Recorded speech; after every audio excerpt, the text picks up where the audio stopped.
Welcome to the Property Podcast. It's episode 302, and we're in that awkward zone of the year where it's between Christmas and New Year. So Rob and I have got together to reflect on the year in property and our year too.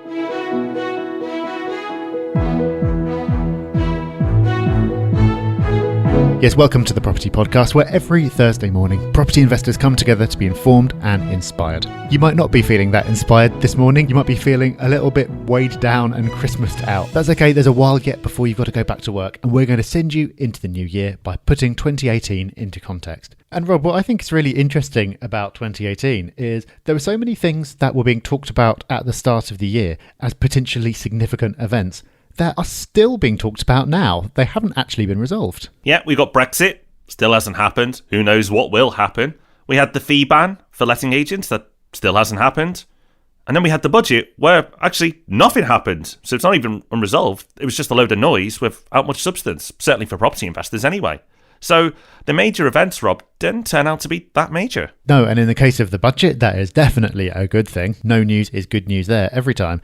And the others, well, they'll be rolled over into 2019, which could actually be quite a big year because all these things that have been bubbling under are yet to come. So let's look at the trends that did happen this year. What has played out? Well, I'd say that 2018 was the year that the media and the public at large kind of woke up to something that we've been talking about for a couple of years now, and that is the growth of what's now been called the Northern Powerhouse and the slump that London is now in. We called those quite early. It's been visible to people in the know for quite a while now, but now there's widespread recognition. I think up until maybe even 6 months ago, your average person on the street would probably just assume that London was still performing strongly because it has done for such a long time. But I think that's changed now. It has. And another thing that's changed is the attitude to property in the North and the Midlands. Because the secret is out, certainly amongst property investors, that Manchester is doing well, and so is Birmingham. And I think, Rob, that this will continue and people will start to investigate other areas as well, like your Liverpools, your Leeds, and so on. So Manchester and Birmingham have finally landed on people's radar, but this looks like it's just the beginning. Yeah, lots of stories in the media about Manchester in particular this year, and I think we will see that spread. The media in general has been confused about property in 2018, I think is how I would put it. There's been a lot of mixed reports, including, as we've highlighted on the podcast in the past, contradictory stories within the same week, and occasionally contradictory stories in the same publication immediately above and below each other. It seems like no one's been particularly sure what's going on. Overall, the mood has been negative. We've seen people talking about a crash in certain quarters, perhaps just because property hasn't been motoring along as strongly as it has done in the past. And Rob, I'm taking that as a sign that we are very much in the mid-cycle wobble because we're in a phase where it's not a boom, it's not a crash, prices are up in some areas, down in others. It's all a bit confusing unless you understand the broader framework. Yes, if you have no idea what Rob's referring to, please check out our podcast and course on the 18-year property cycle. But for those who do know, 2018 was very much the year of the mid-cycle wobble. It could have been more mid-cycle wobble if it tried. Now, we're not going to do a whole podcast on that now, and we will have a prediction show in a few episodes' time where we'll talk about where we go next. But I think we're all agreed, for anyone who follows the 18-year property cycle, we've got a pretty good read of where we are right now. But Rob, let's move on to possibly our favourite topic, which is ourselves. Yes, for us, 2018, if you're not paying close attention, and not everyone pays as close attention as we do to what we're up to, again, it looks like a year when not a great deal happened. Actually, nothing could be further from the truth. We had an episode towards the end of the year, a very popular one, about the first and only investment that either of us made in 2018, and that was yours in Deansgate Square in Manchester. That one went down very well. So it looks like we weren't up to much, but actually that's because our focus has so strongly been on developments which just take a bit longer to come to fruition. Yeah, so it's the year of our first development in Grand Junction, which has been fantastic and a wonderful, wonderful experience. Not just from seeing something created, and it's really the first physical product I've ever been involved in. You know, most of the stuff we do is service-led, you know, by giving information or helping people out. So to create something's been very rewarding. And going from a standing start to going, right, let's do a development of 14 houses, has certainly felt like an achievement. But that's not all we've done when it comes to development. We've acquired more land. We've got multiple projects ready to go in the new year, which we'll talk about, I'm sure, on future podcasts and give you all the lessons from that.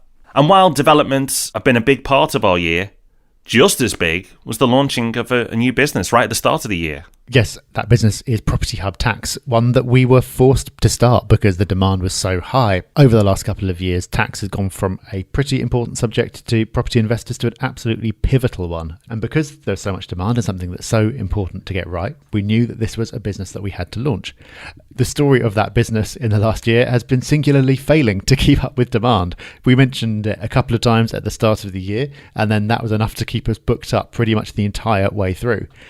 Now, of course, as a business owner, that's frustrating, not being able to meet the demand that's there. But we know it's been frustrating for all the people who need advice as well. So behind the scenes, we've been working very, very hard on that, building the team, building capacity. So we'll be able to help a lot more people next year. We will. And we've increased our team by a lot more people to be able to do that, not just in tax, but across all the businesses and services we run. Actually, the biggest things we've done this year, we've not been able to talk about. And we will finally be able to talk about it in the first few months of 2019. So don't worry, we're not being secret squirrels. It's just that it's not all finished yet. But to help us with our grand plans and our vision for being able to help even more investors, our team across the group has gone from around 25 people to just over 40 in less than 12 months. It does sound a bit bonkers, because it is a bit bonkers and we feel a bit tired because of that as well. But that's okay. It's been very rewarding and the lessons from that have been incredible. And I hope one day we can talk about those lessons in business and how we've been able to scale it and what we've done. But while it may sound a bit elusive that we're not really talking about exactly what we've done, all will be revealed in the first part of 2019. Yeah, it might not look like it on the surface, but I think 2018 for us is one of the most challenging years we've had. Not challenging in terms of things going wrong, but challenging in terms of really pushing ourselves and doing some things that we can't talk about. But when we can reveal those, all will become clear. It's not been comfortable, but it feels good to push yourself. And I certainly feel like I've grown from the experience, although I could definitely do with a week or two off at this point. But one thing that's been constant throughout 2018 and will continue to be as long as you keep on listening is the podcast. We've turned up every Thursday on the podcast. We've answered 100 of your questions on Ask Rob and Rob, and we love doing it. Whatever else is going on, however busy we are, it's always my favourite time of the week. So pretty much every week we like to acknowledge the wonderful hubbers who've left us a 5-star review on iTunes.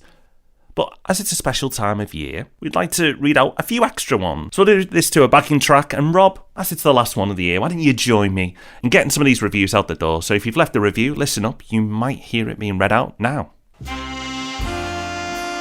So Rob, why don't you kick us off with this short one to begin with? Oh, thanks. Okay, this comes in from Brewster14, who says, "Hi chaps, first off, let me say I'm not one for leaving reviews on anything, but because you're so good at what you do and free, I felt it was the least I could do. I stumbled onto the podcast through reading Rob D's book, Property Investment for Beginners, on my Kindle Unlimited free trial, and what a happy accident it was.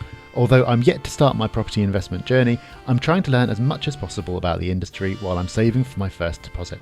And that's where you guys and the podcast have been a massive help. To anyone out there who's even mildly interested in getting into property, I cannot recommend this podcast enough. Thanks, guys." Well, thank you, Brewster14. That should almost have been a special episode in itself. Love that one. Eastern Promise says, "Rob and Rob's podcast has inspired me through their podcast, email calls, community, forums and meetups to start talking about property seriously. So much factual and relevant content, a must for people serious about property." Anthony S. at Wigan says, "I've been listening to the podcasts for over 12 months while trying to educate myself and save for a deposit. I've gone through most of the previous episodes and read a few of their books that cover a variety of property investing topics, and especially enjoy Resource of the Week.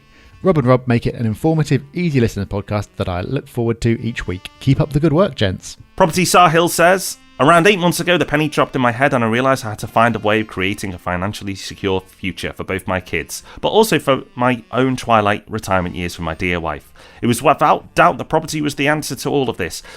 All the wise advice pointed toward getting myself property educated before starting on my journey. I embarked on this journey with various podcasts before discovering Rob and Rob's. I must say, as somebody who's committed to getting themselves fully educated in property, Rob and Rob's podcast back catalogue literally reads like an end-to-end syllabus for everything one needs to know about property. The podcasts are truly ace, and now I'm having currently gone through around half the podcasts, I'm literally en route to qualifying with an unofficial degree in property investment. I've actively listened and re-listened to key episodes and found the knowledge that Rob and Rob impart to be pivotal for any serious investor. I'm now fully bought into the Rob and Rob brand, the podcast, the books, the magazines, and indeed I am a newly engaged RMP investor too. Please keep on doing what you're doing. Rob and Rob is truly cutting edge and a game changer for the wonderful industry. Regards, Sahil." V Walker says, people tell you to be careful of free advice, but in this case they could be wrong. No industry secrets are held back. Content is topical and tackles key market events. If you're interested in property investment, start listening to this podcast. Well, I think that's enough. We've got through a few there. Thank you to everyone who's ever left us a review. Thank you to anyone who's going to leave us a review. And if you want to give us a gift over this festive period, why don't you tell your friends or people who are interested in property who you connect with about the podcast and get them to subscribe as well. Spread the word, let more people find out about what we do and all the free resources we give out, because the more people we can help, the better. And let us know what you'd like us to cover on the podcast next year. You can tell us on social media. We're on Facebook, Twitter and Instagram at Property Hub UK. And if you haven't yet joined one of our Discovery webinars, make January the time to do that. You can find out what we get up to when we're not podcasting and whether we might be able to help you with your property journey. Sign up for that at thepropertyhub.net/discover. We'll be back next week with a review of our predictions. How did we get on? Tune in to find out. Until then, very happy New Year. Bye-bye. Bye-bye.